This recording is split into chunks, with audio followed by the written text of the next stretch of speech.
大家好，我是大柴。想获得更多有趣实用生活窍门，请关注我的频道。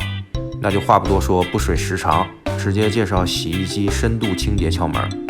首先，我们来清洁洗衣机的滚筒。准备2块吸水性比较强的干净抹布，用白醋彻底泡湿。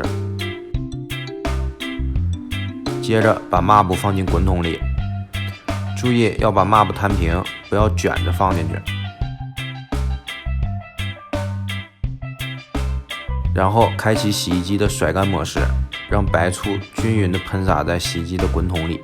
甩干完成后，就这样静止30分钟，让白醋将污垢软化。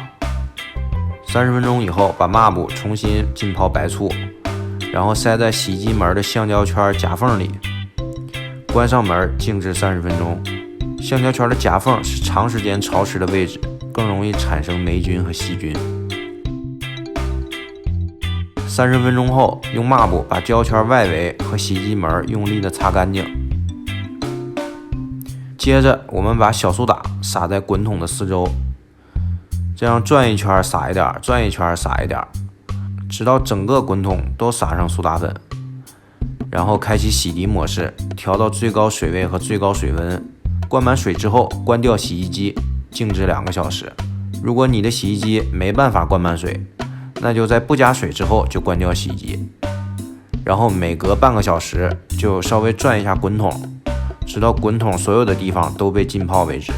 像我的洗衣机这样，又不能灌满水，也不能中途开门，那我们就巧用暂停开始功能，让滚筒的每一部分都浸泡30分钟。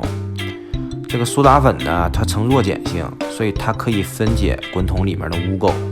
接着把抹布拿出来，开启洗衣机的自洁模式，这样自洁2次，滚筒就清洁完了。接下来我们清理洗衣液容器，轻轻按这个塑料隔片就能轻松的拿出来。有的洗衣机按压处在一侧，有的在中间。拿出来，先将它们用清水把残留的洗衣液洗干净，所有地方摸起来都光滑了。然后呢，均匀的撒上1层苏打粉，倒上白醋，静置10分钟，再用清水洗净，放到旁边晾干。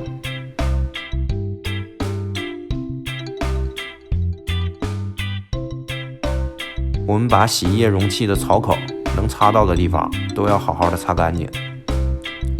最后清理排水过滤器，先准备一个塑料袋或者抹布，铺在过滤器口的地方，打开小门，拧一下过滤器，然后取出来。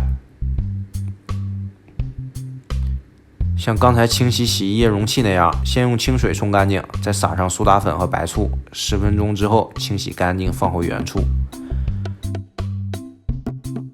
这样洗衣机就彻底清洗完了。